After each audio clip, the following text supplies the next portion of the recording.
I wanted to be at Texas State. I chose to be at Texas State. I'm from Texas. That was important to me. I always knew if the right guy got this job, you better watch out. You better watch out. This is Win Now or Get Bent, episode 170. If you don't already know, I'm Kev Tardello, coming to you on Monday, September 23rd, and we've got a mailbag. Lots of great questions from you sickos out there. Appreciate everyone who submitted some of these. We will answer them on this episode. I know I asked for the mailbag last week.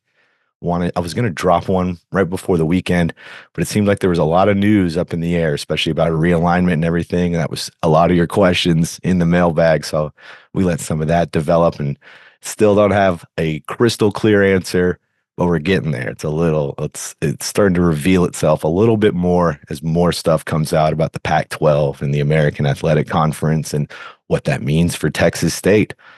So we'll get to that and lots of other great questions. But before we get there, this episode is brought to you by First Lockhart National Bank. As the largest financial institution headquartered in Caldwell County, First Lockhart National Bank expanded to San Marcos in 2018 and opened a state-of-the-art branch on Hunter Road in 2020. For the past 6 years, FLNB has provided a wide range of financial services that have significantly improved the quality of life for the San Marcos community and beyond. Whether you need personal or business checking accounts, business loans, or home mortgages, they've got you covered.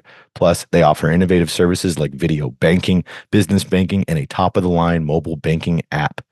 FLNB is also a huge supporter of Tech State football, standing out as one of the largest initial investors in NIL deals for the Bobcats. Be sure to follow them on Twitter, X at First Lockhart, and on Instagram at First Lockhart. Shout out to my guy, Gil Hodges, Senior Vice President at FLNB in MLS number 2475765. A proud Tech State grad and a diehard fan. We're thrilled to be partnering with Gil and FLNB all season long. You can find them at 2507 Hunter Road. That's 2507 Hunter Road, or give them a call at 512-504-7422. Again, that's 512-504-7422. First Lockhart National Bank, member FDIC, equal housing lender. Terms and conditions may vary. Hey, Bobcat Nation. Looking for your next real estate move? McNabb and Company Real Estate Services has been proudly Bobcat owned and operated for over 15 years. They're your go-to team for buying, selling, investing, and managing properties and everything in between. Whether you're a fan or an alum, they've got the local expertise and full service support you need. Call them today at 512-667-9129 or visit them at mcnabbandco.com. That's 512-667-9129 and mcnabbandco.com, MCNABB, mcnabbandco.com. McNabb and Company, where Bobcats find their home. Give them a follow on Instagram, Facebook, and X at McNabb & Co. Shout out to Monica, a day one Bobcat supporter. She's supporting us through this season. Can't thank her enough over at McNabb & Company Real Estate Services. Hit them up at mcnabbandco.com, MCNABB, mcnabbandco.com. All right, we're just going to read two at the top. We have our good buddies at TGC and Chilsea. We'll start reading their ads toward the end, so we don't congest everything all at the beginning with a bunch of these ads. Clean it up a little bit. You know, we're starting to get more sponsors, so we're going to spread it out throughout the episode a little bit more, so we can get to these Bobcats quicker. We switched around the optimized ads for you audio listeners out there. I noticed that the company that we use that hosts our podcast on the audio side and releases it to Apple and Spotify and all of those, they were putting ads in the middle of the episodes, but we changed that. So there should just only be an ad, hopefully just one ad at the beginning, one ad at the end of those optimized ads, an ad that I'm not reading. But all right, now let's get to those Bobcats. A little bit of cleanup there. Mailbag. Right off the bat, it wasn't the very first question, but there were a few questions on Pac-12 realignment and what that means for the Bobcats. So let's get to that first. Let's talk about that. As I was saying at the top of the episode, some news was developed somewhat over the weekend. So, and even since the last episode, we talked a lot about it last episode. And honestly, a lot of that information over there is still pretty pertinent. Even when I was speculating that the American Athletic Conference might pop up as a possible candidate for Texas State, and it seems like that's a legitimate situation. Although it seems like they're trying a lot of different situations out. Where it's all going to depend on who the four teams the Pac-12 is going to add. I think on the last episode it seemed like it was just going to be 2, so they could get to that 8 number, but it seems like they want to get to 10 and possibly even higher down the road to around 14. But 10 for now is seeming what they're shooting for 2026. So the Pac-12, there was a couple days after the episode last week came out on Tuesday, I believe. There was a great article in The Athletic from Chris Vanini. He's a terrific writer, covers a lot of the group of 5 teams all around the country for The Athletic. And he wrote about what's happening with Pac-12 and everything. I took some screenshots of some specific parts. It's a pretty long article. I'm pretty sure I retweeted it at some point. Definitely worth checking out. And it's on the Athletic. It's their article, "What We Know About Pac-12 Realignment" is the headline on it. Chris Vanini, the author, but I'm going to read a little bit from it, some sections from it that have to do with Texas State. We'll start here. UTSA, North Texas, South Florida, and Texas State are among the central and eastern options the Pac-12 is looking into, with UTSA considered the favorite among the group. Getting into Texas is especially important for certain Pac-12 schools, and each prospective member has its own selling point. UTSA's plan to merge with UT Health San Antonio will be a huge boost for the school and its resources, the kind of move school presidents like, and it's located in a big city that has supported UTSA football. USF, South Florida, and Tampa, is now a member of the Association of American Universities, a prestigious academic group with working plans for an on-campus stadium, but it may just be too far away on the map. Back west, UNLV was left out of the initial Mountain West move.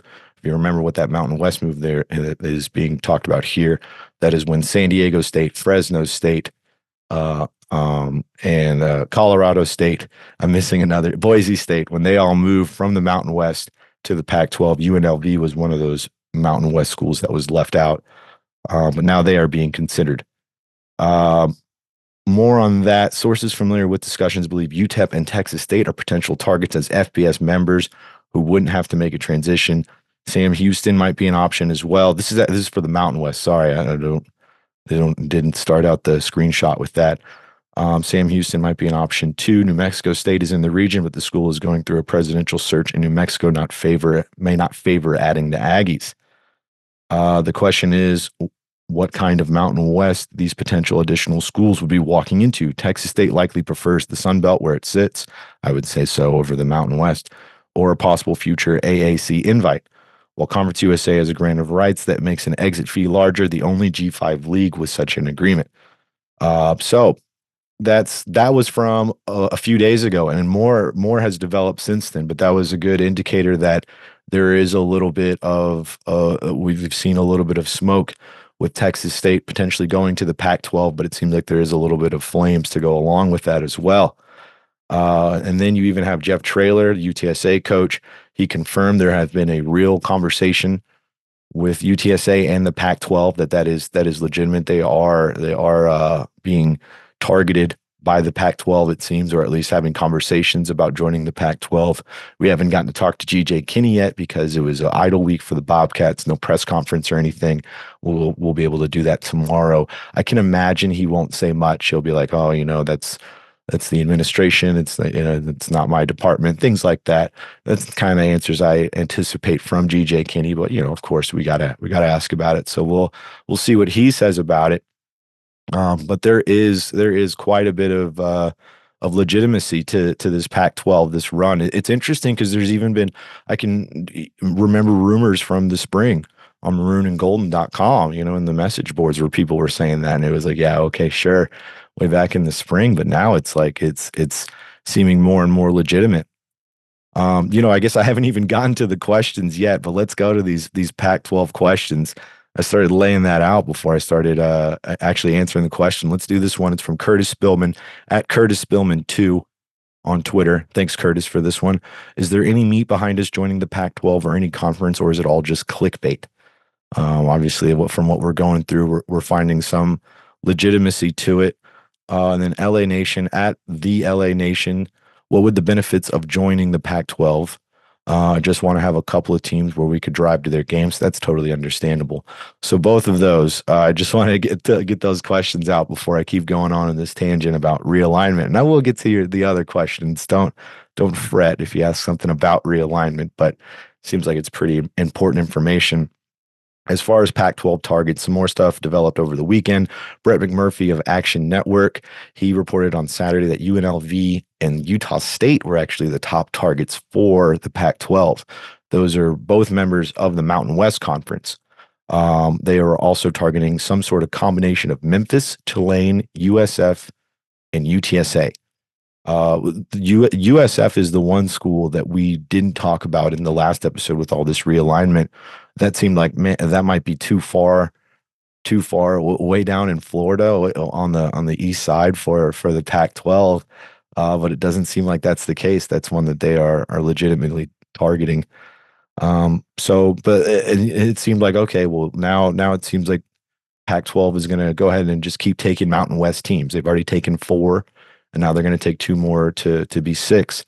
But then Pete Thamel reported this morning, actually, that the Mountain West fully intends to exhaust its options to keep its remaining programs in the conference, including Air Force, which seemed like they were flirting with the American Conference to join that one, no matter how any of this shook out, whether the 4 teams that are being targeted left or not. They were looking to add Air Force to have all of the service academies in the AAC. But now the Mountain West, the full court press to try and keep them all. They've even said that they're going to match and possibly pay more, whatever these teams could get to leave the conference. So they're pretty motivated to keep their teams. So that could take UNLV and Utah State out of contention for the Pac-12. So if they're still trying to add 4 teams and they can't add any from the Mountain West, seems like they're going to look at those 4 from the American Athletic Conference. But this is also from Pete Thamel. This was on Saturday, though. This was before the Mountain West report I told you came out Monday morning. This is going back to Saturday.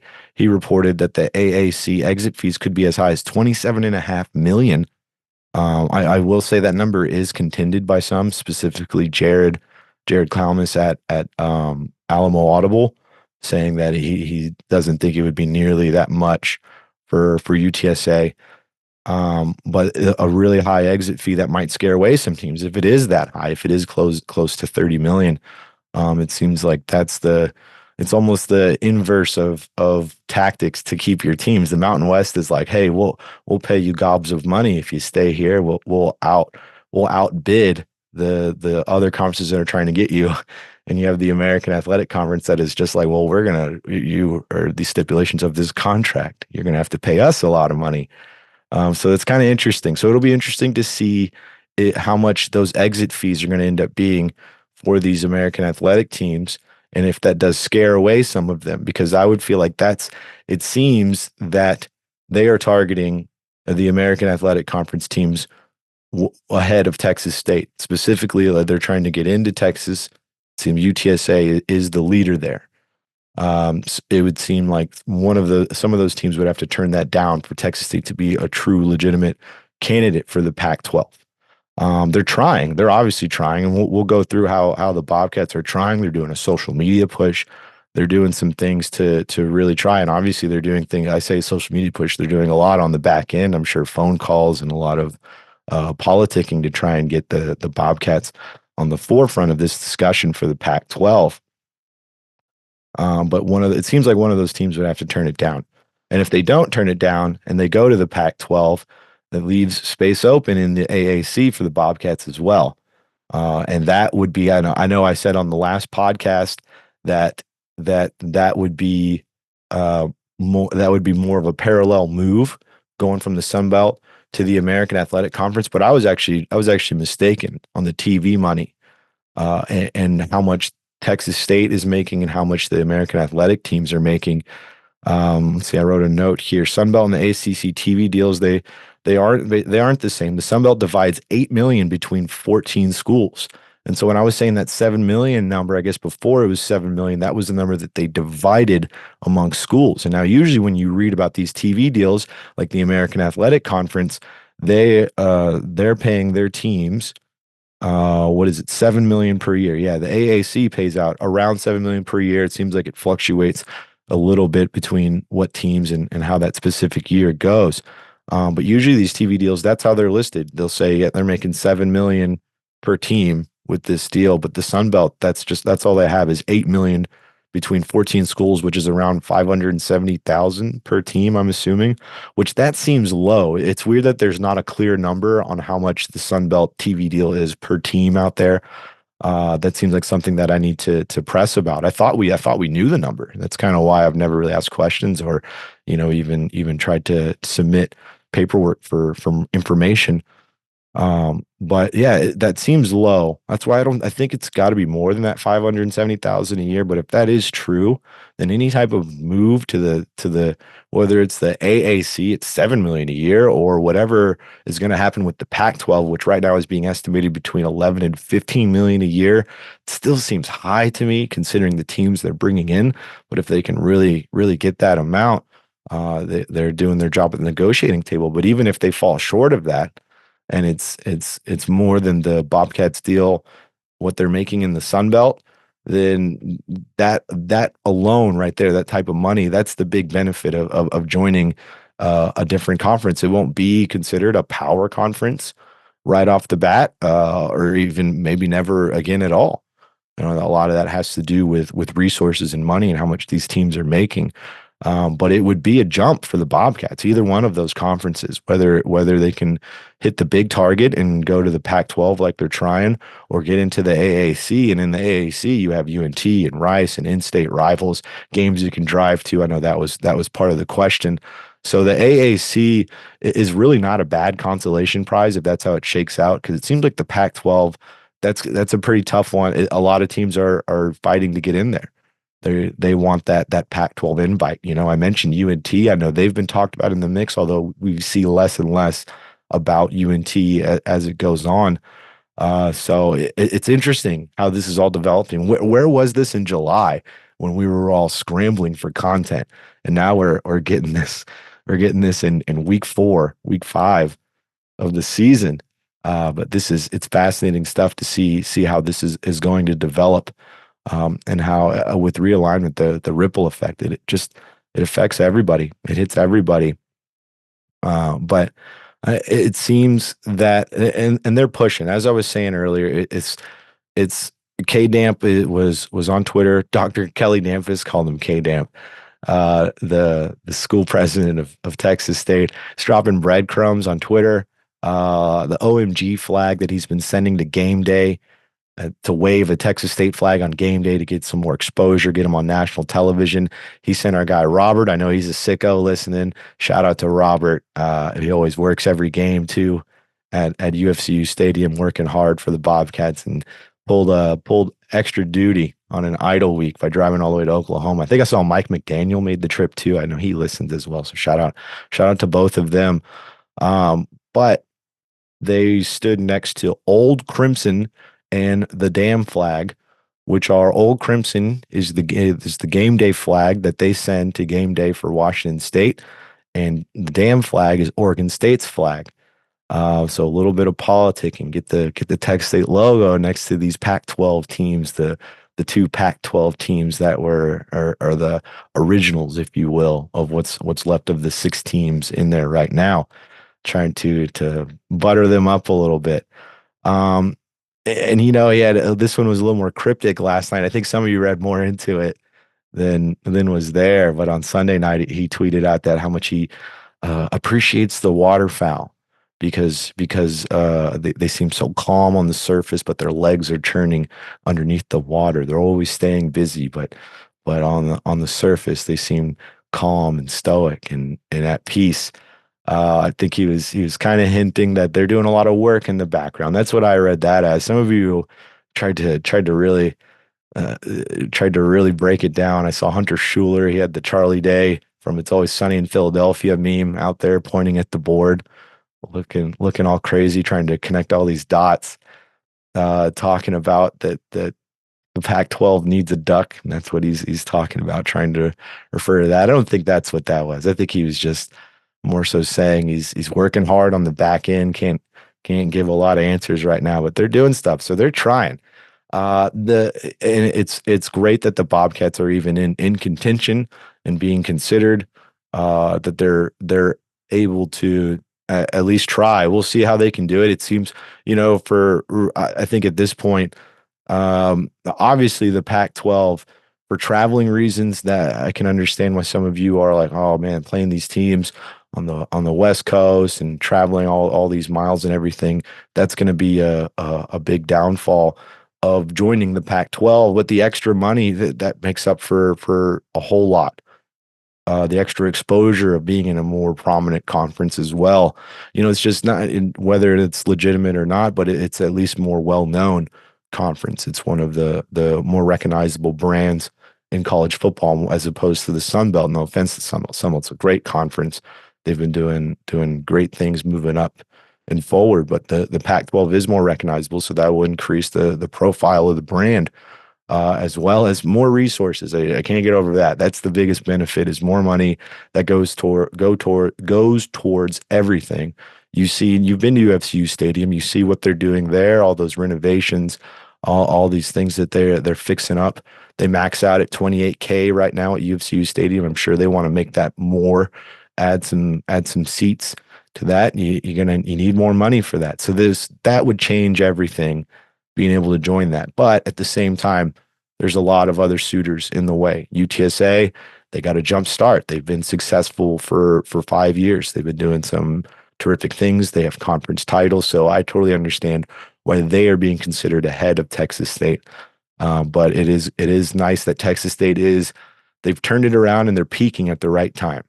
Where if all of this was happening 2 years ago, Texas State wouldn't even be considered, wouldn't even be in the conversation for teams doing this. But because of what they did last year and what they've done a little bit this year, they seem like an actual legitimate candidate for this.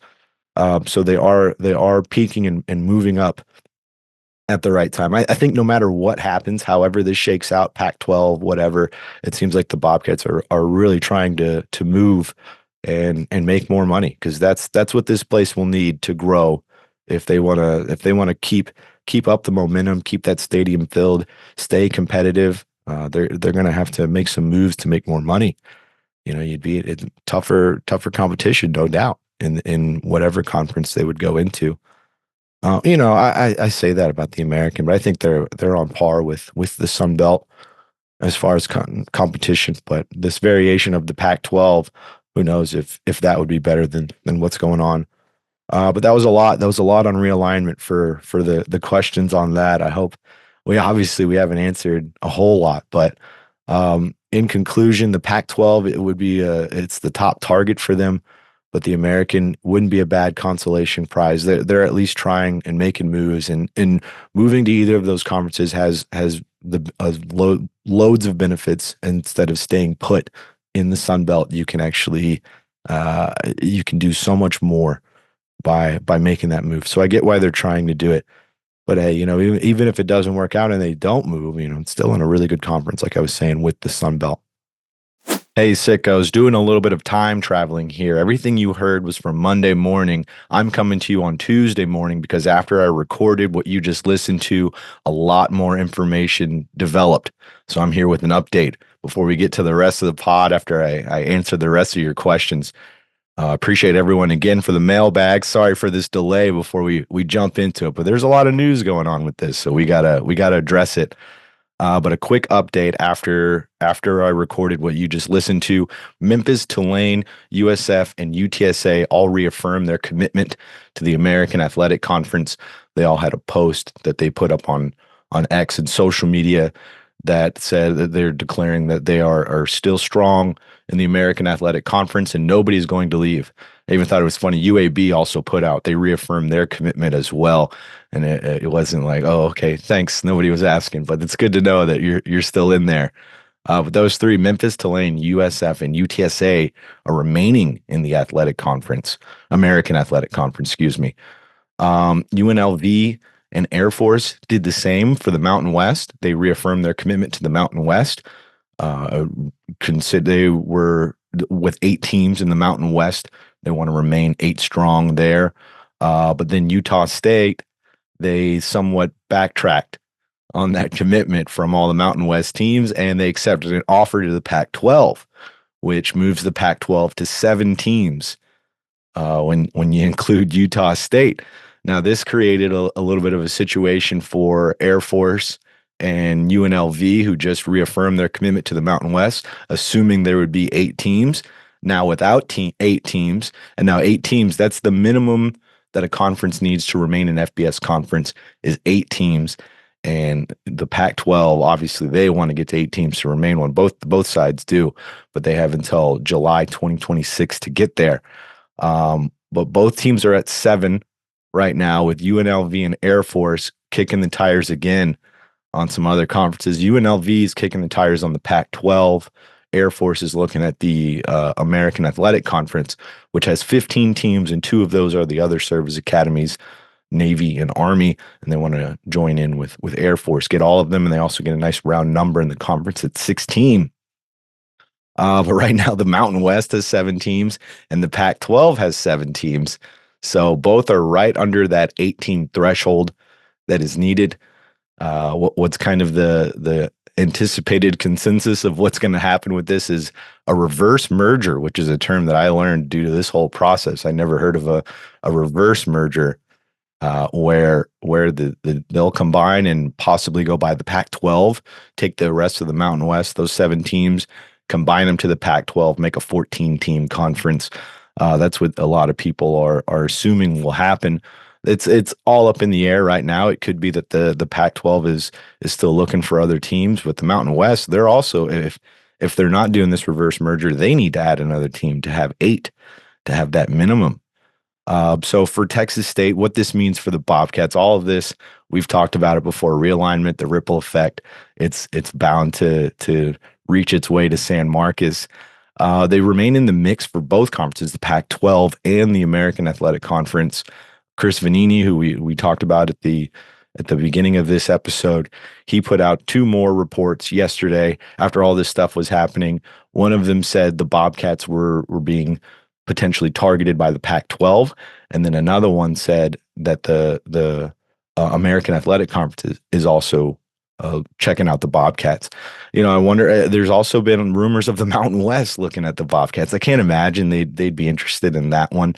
But I mean, if it's more money, then I imagine they'd consider it. But that would be my least of the options. I feel like everyone else is on the same page with that. No offense to the Mountain West, but their future's very much up in the air. It's almost like the Pac-12 is passing the futures in the air potato. They had it. It's like, oh, is the Pac-12 looks like they're going to be dead, and they're passed it to the Mountain West by taking a bunch of their teams, and now the Mountain West is looking around like, who am I going to give this one to? Interesting deal with all this realignment. But the Bobcats are still very much in the mix with those 2 conferences. I think it's all dependent on the reverse merger. If that doesn't go down, then the Bobcats have to be a top candidate for the Pac-12. Now, that being said, what does the Pac-12 really look like without those 4 strong teams from the American? Because that seems like what they were banking on. They were banking on having a best of the rest conference where there's the power conferences and then there's the other conferences, but they wanted to be the top tier one, have some of the best teams from the group of 5 all consolidated in the one conference. And that doesn't seem like it's panning out the way they assumed or wanted it to. So it'll be interesting to see what their next move is. It seems that reverse merger, that seems very likely. And I don't know what the parameters for the American Athletic Conference's expansion. Seems like they want to expand. Obviously, they were motivated to bring in Air Force. I imagine they're going back to Air Force, trying to get that to happen. If they want to expand further, would that include Texas State? If they can't get Air Force, do they still want to get to 16? Is Texas State in the mix for that? There's other people are throwing the Texas State name out there quite a bit. I mean, I'm one of them doing it on this pod. But I mean, like actually reporters who are very tapped in to this conference realignment and really in the know are talking about the Bobcats. So there's some fire with this smoke. It'll be interesting. it's not a foregone conclusion that the Bobcats will move, and we haven't heard anything from anybody at the school. Although I'm coming to you Tuesday morning, it's going to be a press conference, so we'll be sure to ask about that. Another little correction from the beginning part that you listened to: each Sunbelt team makes $2 million. That's what I get from our great producer Zachary Webb. He was able to procure that information for me. So shout out to Webb on that one. $2 million. So even with that, the $7 million from the American, that's more money. The Pac-12, if they're going to pay more than $2 million, they're anticipating 11 to 15. I don't think it'll be that high with these other teams backing out of the deal and turning down that offer to join the Pac-12. But 2 million, that's a lot less than some of these other programs. So I understand why they are potentially kicking the tires in other places. I will say I like the Sun Belt. I think the Sun Belt is going in the right direction. But I also understand why they would want to make a move for more money. That's the best way to grow right there. A crazy day, crazy Monday. I think Tuesday there might be some more stuff that come out, and maybe this will be a little old pretty later in the day. But I don't anticipate a ton is going to come out today, just because everybody's exploring new options. It was a bit of a surprise, so I imagine after the surprise, there's not going to become a ton of conclusion today. But I also didn't anticipate Utah State last night. I was going to do this little update last night, and then we start hearing about all these other things. It's like, okay, I'm gonna wait till the morning, let the dust settle at least a little bit longer. But yeah, let's get to the rest of the episode though. Quick update there. Just wanted to add that. I know it's a lot of time before we get to those questions, but we answer those thoroughly for the rest of the episode. Appreciate you, sickos. Enjoy the rest of the episode. But let's keep it pushing. Oh, I just brought up Mike McDaniel, and I'm pretty sure he was doing the OMG flag. And now I've got his question here from Mike McDaniel at Mike is that dude. Would love your thoughts on offensive play calling at the ASU game, specifically on 3rd and 4th downs. You know, I'm okay with it for the most part for their 3rd and 4th down, or at least the decision making on 4th down. I'm okay when they decided to go for it. Like there is that time in the 3rd quarter, it was like 4th and 7, when ASU's 34, too far away for a field goal, too close up for a punt. And so they decided to go for it, incomplete pass that ended up leading to a missed field goal for ASU. But I don't mind the decision to go for it on that 4th down. I like when GJ rolls the dice and decides, hey, let's get some momentum. Let's get this 1st down, keep this drive alive, maybe score and keep it going, especially when it's a close game like that in the 3rd quarter. I just sometimes don't love the plays. They're very horizontal, side to side, create space. It works for them. They get a lot of plays doing that, but I'd like to see something maybe in the middle, up the seam, a tight end. I will always be in the table for a tight end. But something like that where it's not it's more in the middle of the field. Maybe that's harder with a shorter quarterback with Jordan McLeod. But let me see this real quick, because I have the box score here from that last one. 8 for 17 on 3rd down, 2 for 4 on 4th down. Just talked about one of those 4th downs. But yeah, I mean, I'm okay with it for the most part. I think it's still pretty early checking out those play calls, but really I want more plays for the sticks. They try to do things a little too short. And I kind of understand. We talked about McLeod, where his deep ball isn't quite there a lot of the time. Although, going back and looking at that ASU game, he did have a really good one to Jaden Williams. So I understand that for in some parts, but I don't know. I think they and maybe it's testament to the size of the receivers as well. We don't see a lot over the middle. You just don't have those big targets. But I'd like to see a little bit more of that. Shout out to Mike. I'm pretty sure you went to Oklahoma for the flag. Give me a correction or a confirmation, if you will, when you hear this. Oh, here we go. We have a celebrity on this one. Barstool, Texas State, at Barstool TXST. Shout out to Barstool, Texas State, out there giving it to the opposing fans. It's never an easy job. You got to put out a million jokes and not all of them stick, and they'll let you know when they don't. But keep doing your thing, Barstool Tech State. Why doesn't Kev have an SI swimsuit issue? Oh man, budgetary reasons. We can't really afford to go to Bora Bora or any of these beautiful destinations that they go. Maybe we can go to Corpus and do one. Be a dad bod edition. Uh, wouldn't sell many copies. That's another reason we don't have that. Maybe in the future we'll get around to an SI swimsuit issue. I'm assuming you mean me in the swimsuit. But do you mean other people? And it's a win now or get bent one because we could do that. We're not going to do any of that. But thank you, Barstool Tech State, for checking in. Everyone go follow at Barstool TXST on Twitter. This one's from our guy Atomic Punk at JTESPI87 on Twitter. He's got a few questions in here. So here we go. Any update on the new addition to the end zone will open?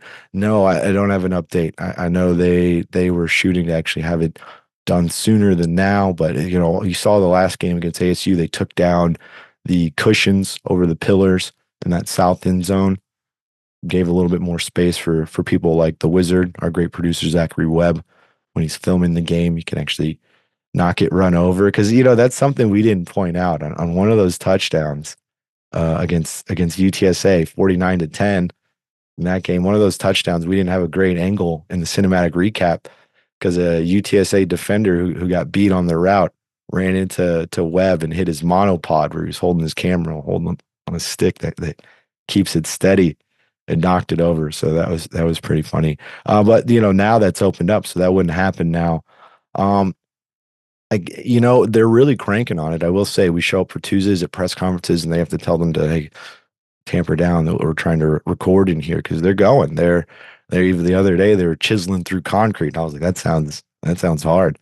Some hard work, loud work. So they're still cranking away on it even during the season. So I'm sure they're pushing for sometime in the early off season, but I don't have an exact date for you. Even if I did have a date, we hear a date and it'll pass that date or things will finish before that date. You never really know with these what it's like with the contractors and everything getting this stadium built, but they are making progress. I do know that. Yeah, feels like I show up every time and something more has been added and something is closer to being done. That would be nice if at some point during the season they could just fully cut the ribbon and unveil that weight room and all that. Is there a clear number 2 QB? I'd say so. That may not have loved what you've seen from RJ Martinez, but he's the number 2. Yeah, they got a ton of praise from GJ Kinney in fall camp. He showed he's a smaller quarterback, but he has a really strong arm for his size. So I think he's still the number 2. Even at the times he gets in there, it doesn't look fantastic. That's still their number 2. As far as do I feel like maybe the question is there a clear number 2, like legitimate? Do you think this guy is the number 2? Not necessarily like, is there a clear number 2 on the depth chart? Do I think RJ Martinez is the best number 2? I do for now, just based on experience. The other guys are a little younger. PJ Hatter has shown some terrific stuff with his legs. He seems like he still has a lot to learn throwing the ball. Brad Jackson looked above his years coming in as a true freshman in the spring and in fall camp. But for now, if McLeod were to go down, I would be the most comfortable with them giving it to RJ Martinez. Does an early bye week hurt our momentum for the fans and students? I'm a sicko, so it doesn't bother me at all. I know that about you, Atomic Punk. You're not worried about the bye week. I don't think so. I don't think it hurts any momentum. I think it's actually, especially after the short week. I remember I didn't like the early bye week, the non-conference bye week for the Bobcats, looking at the schedule going into it, but then taking into account they had that short week against ASU. They had 3 games in 13 days. I think it's really good for the team to get this break. I don't think it's going to calm any momentum from students and fans. They're not coming back to UFCU Stadium until, let me look at it right here. October 12th. So it's going to be a while no matter what, even if there was a bye week or not. That's going to be a significant amount of time. But I don't think it'll upset the momentum. I think that that huge win over UTSA that's going to carry a lot of weight. And I think that going toe to toe with ASU, even though that wasn't a win, that's going to the retention. They kept talking about that. This is one of the biggest crowds for retention as far as fans staying for the entirety of the game, especially in that student section at that ASU game. People were jazzed up for that. Jazzed up. Yeah, that's what I said. They were jazzed. They were jazzed in that crowd. No, they were fired up. They stayed that whole game. They were loud that whole game, and I think that's going to continue going on for the next one. Shout out to you, Atomic Punk. Appreciate you submitting a question. Oh, here we go. This one's from our guy Robert, who brought the OMG flag to Oklahoma. Shout out to Robert at Robert Garcia the fourth on Twitter X. He's got a 3-parter as well. Based on what you've seen over the past 3 games, first one, do we beat Troy? I believe so. Let me see. You know what? I was looking at the Sun Belt just a little bit ago, and I meant to get my eyes on Troy because I know they got the win.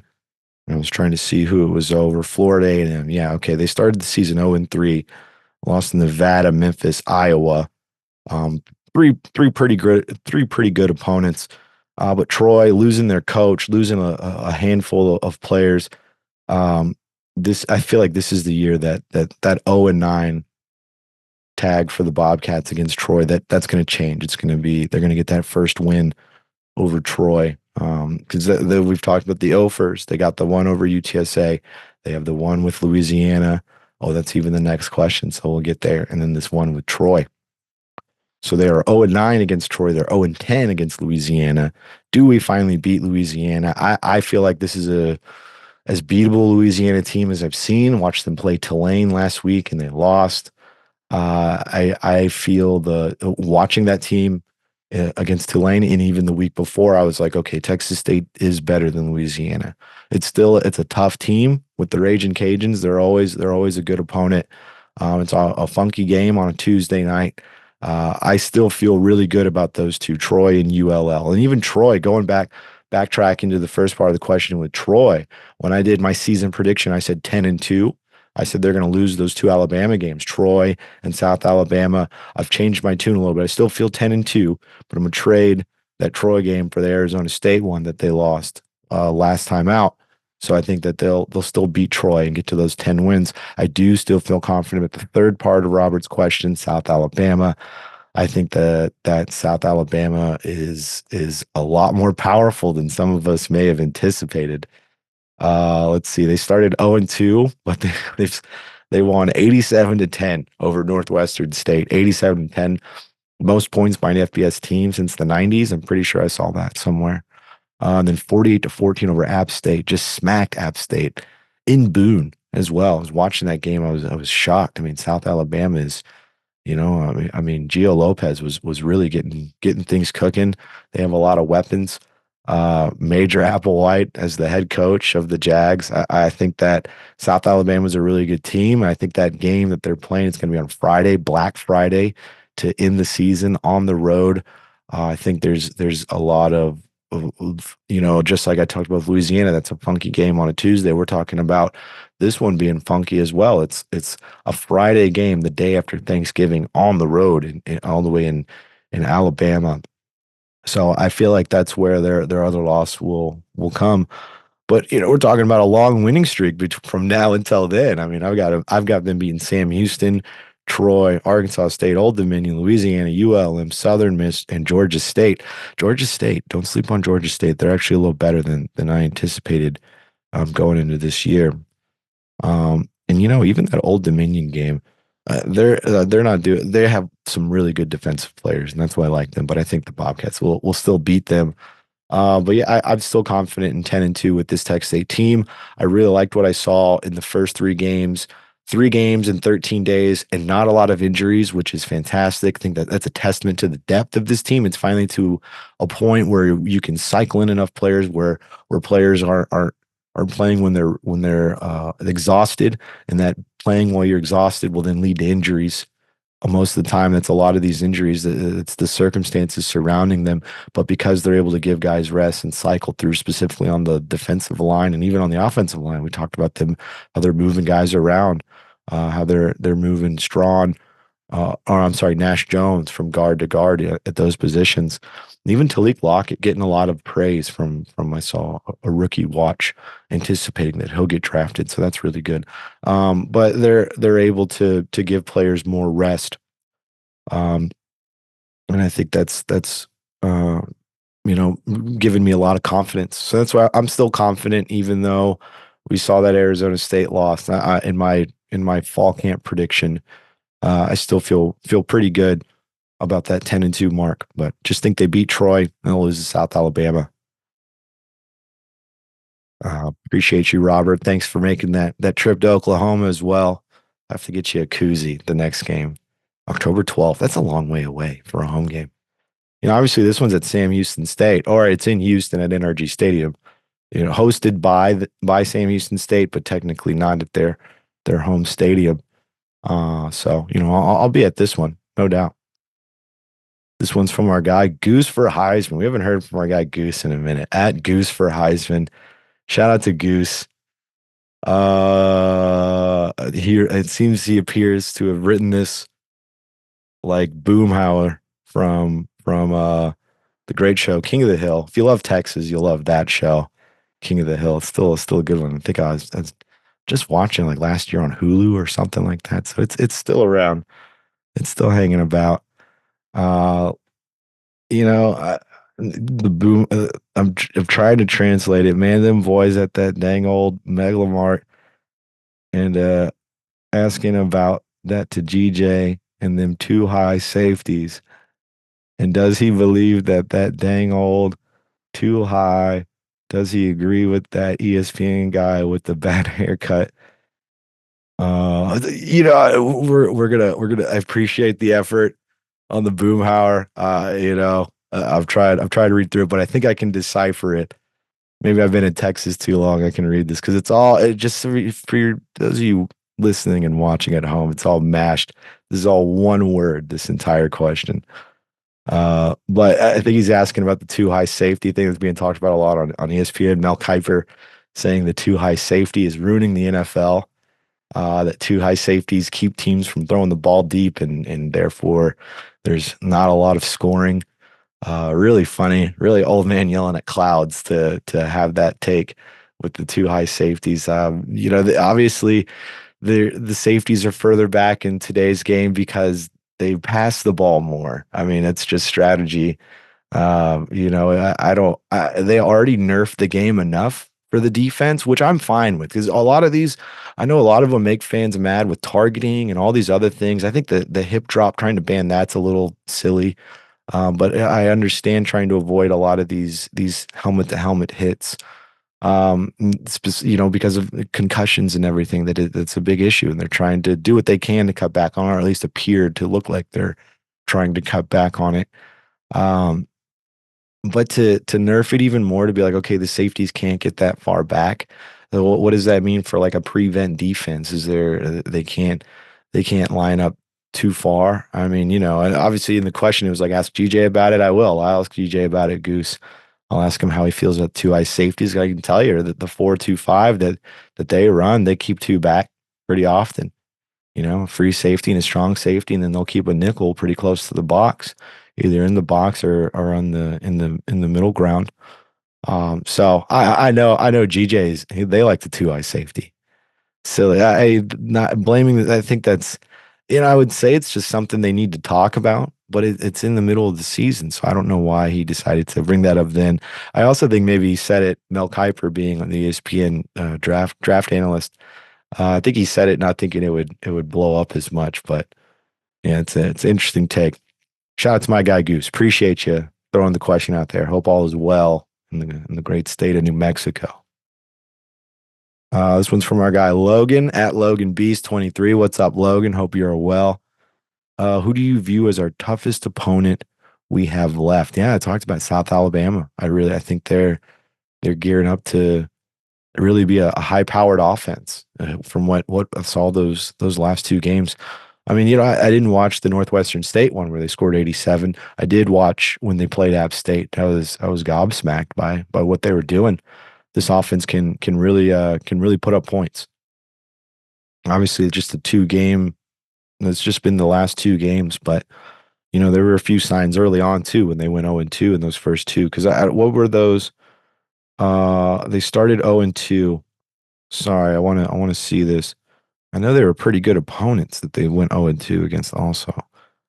And I have it right here. North Texas and Ohio. I asked it pretty good, decent opponents. Yeah, they started the season with a 52-38 loss to North Texas, putting up 38 points in a loss. Then 27-20 at Ohio. I don't know what happened in that one for South Alabama, but yeah, that's who I would say is their toughest opponent. South Alabama is who they have left. Let's look at their schedule a little bit and see. Troy, obviously a formidable opponent. The Raging Cajuns, they're 10-0 against Texas State. I think Georgia State, don't sleep on them. Not impressed with Southern Miss or ULM.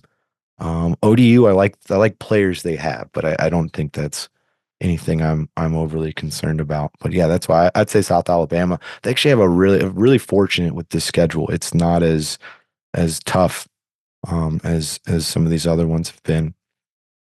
Appreciate you on that one, Logan. This one's from our guy Jim Johnson at TXST Johnson. What's up, Jim? Appreciate you.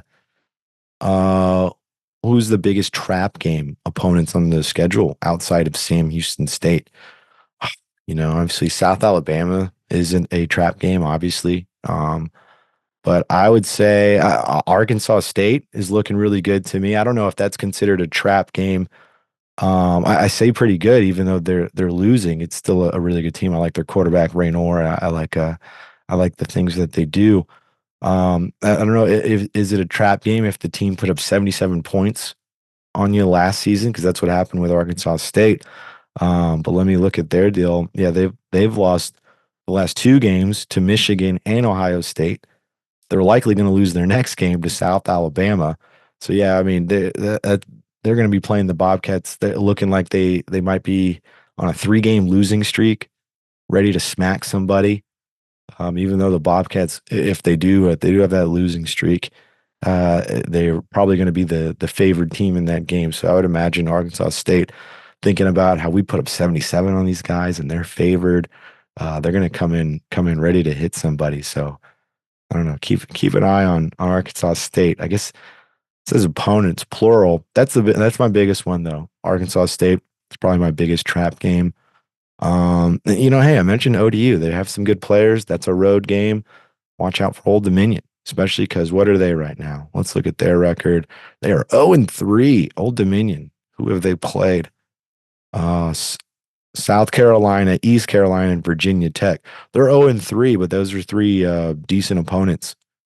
23-19 to South Carolina to start the season, 20-14 to East Carolina, and then 37-17 to Virginia Tech. Old Dominion. I mean, their linebacker Jason Henderson is an absolute animal. He's about to pass. I haven't checked in on him this season, but I knew this going into the season that he's on track to surpass Luke Kuechly's tackle record. The record that he set after playing 4 years at Boston College.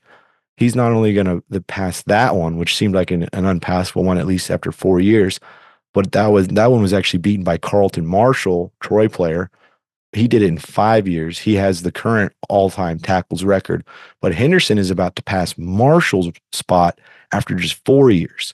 So it took Marshall 5 years to obtain the all-time tackles record. Henderson is on track to break it in 4 years. So very impressive.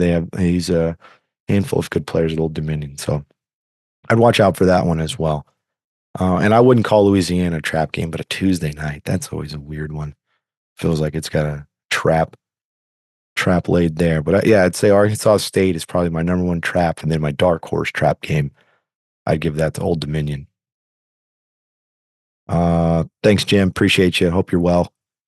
This one is from @BaseballNut46. My guy, I gotta go meet up with you at the alumni tailgate. Is Kef Jr. whipping up on Daddy yet, man? He's Madden is his name. Madden Chardello. It's a strange name, Kef. I don't know. You wouldn't want to bestow that upon another person. No, I'm just kidding. I like my name a lot. But yeah, he's doing great. He's whipping up on me as far as sleep is concerned. He's starting to get better. He's down to like one wake up in the middle of the night, but he's starting to come around. He's moving and grooving and laughing and cooing and doing a whole bunch of stuff. He loves his sister a whole lot. She's about to be 2 years old here in about a month. So no, he's doing great. He's doing he he's only 5 months, 5.5 months, getting some teeth in already. He's starting to get the motion of crawling, not fully crawling. He can roll over and do all that stuff, but yeah, he's getting there. A couple more years and he'll be whipping up on me though. He's not quite there yet. He's gotta learn to hold his head up better where he can get there. But I appreciate you, baseball, on that. Hope you're well. I'll see you at a tailgate here real soon this season. Yeah, this one, there's a couple on Tory Spears, so we'll lump these one in together. This one is from TX State Sports F1. Shout out to you. I've seen you out there asking questions, doing great stuff. He's asking any word on when Tory Spears is expected to return. And I know there was another one on Tory Spears right here. Ray LW at RayDub_35. What's up, Ray? Appreciate the question. What is the playing status of Tory Spears? He's suited up every game so far, but I believe he's only played a few snaps in the Lamar game. Would love to see him out there safely one last season. Yeah, a little bit of background on Tory Spears. He's in his seventh year, fourth, fifth year with Texas State after transferring in from Iowa State. And it seemed like last year was going to be his last year. Last year was going to be his last year. That's right. But he ended up injuring himself, missing the whole season.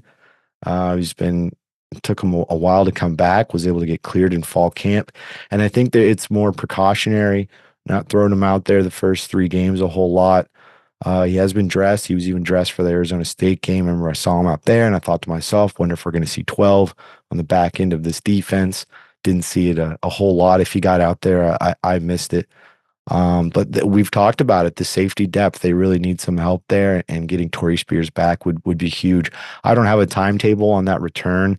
I've reached out to Spears about it, and I didn't get a response, which is fine. It's always tricky when it comes to injuries and things like that, and what players can say. So I'm not exactly sure when he can come back, but he is dressing out, which is a good sign. I would imagine an injury that happened around this time last season. I remember it was around non-conference he was injured, and it took him this long to get back. They want to baby steps once he's out there. You don't want to just, oh, he's back, let him play all 4 quarters. So I would anticipate that's what's going on. But he's out there, he's in pads. That's a big sign. That means he's at least ready to go. If he was in street clothes in some of these games, I'd be a little bit more concerned on whether or not he's coming back this season. But appreciate those. Appreciate the Tory Spears questions. Hope Spears comes back. Hope he's feeling healthy. Looks like this is our last one here from fake Don Coryell. Don, all caps, at DONN Coryell. Don't be fooled, everybody. Don Coryell doesn't have a Twitter. Still no Twitter. He's proven us all wrong. They're doing great things, and he's not even out there talking with us. But this one's from Don the Don. Since it's an off week, let's go off topic. WCW or WWF? See, that's how I know you're old, saying WWF instead of WWE. It's okay. I do it too. I'm not judging, just pointing it out. And who was your favorite wrestler and why was it Sting?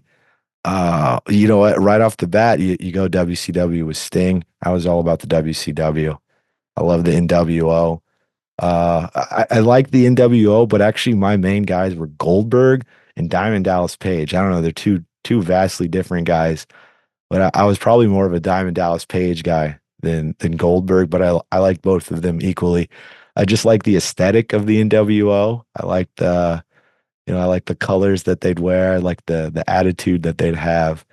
I love Sting too. I didn't love Sting. He'd come out of the rafters with a baseball bat. It was always great. But I was way more into WCW than WWF, now WWE.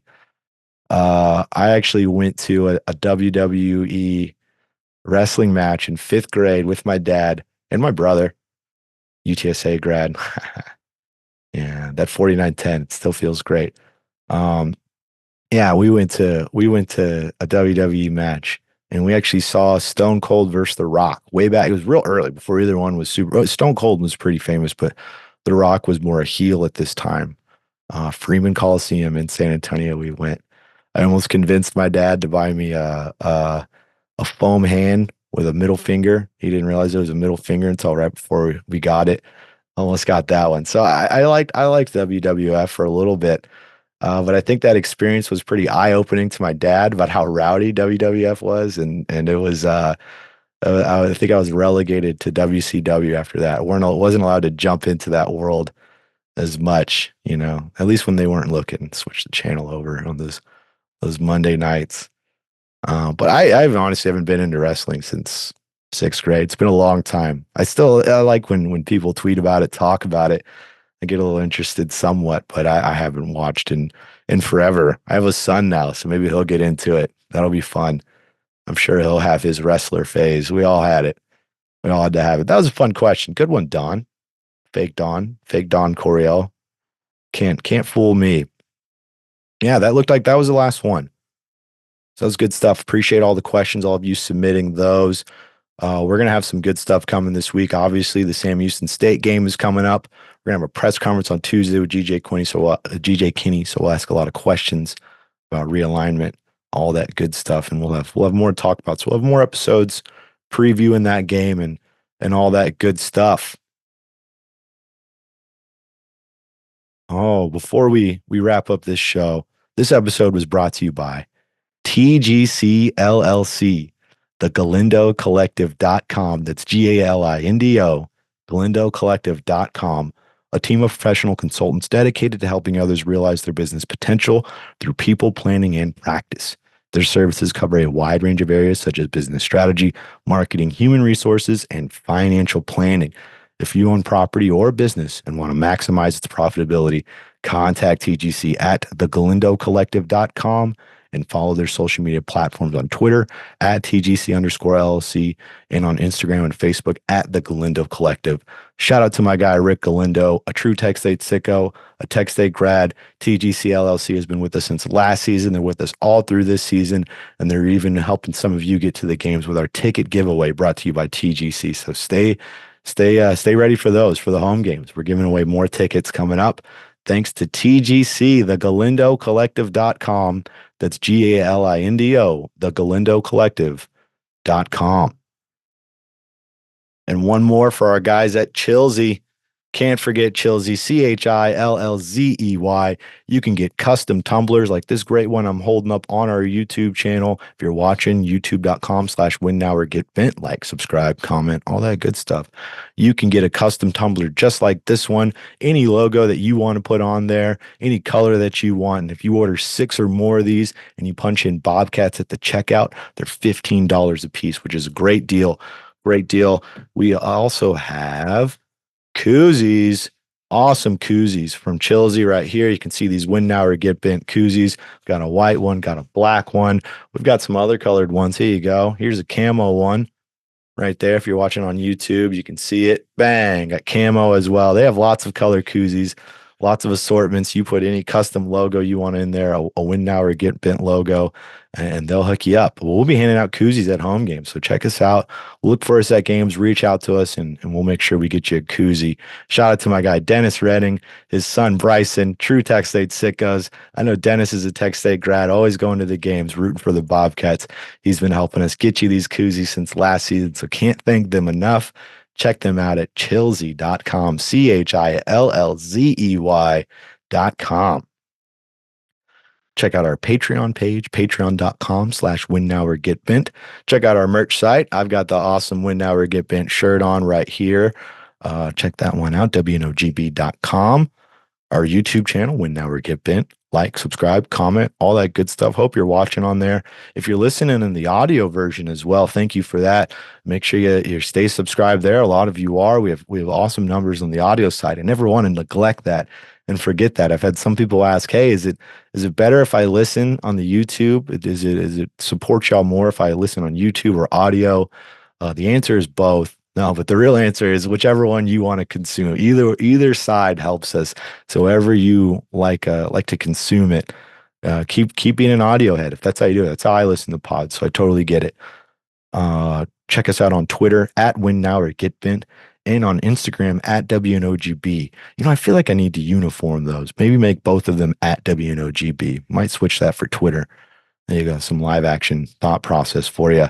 Like, subscribe, comment on all our stuff.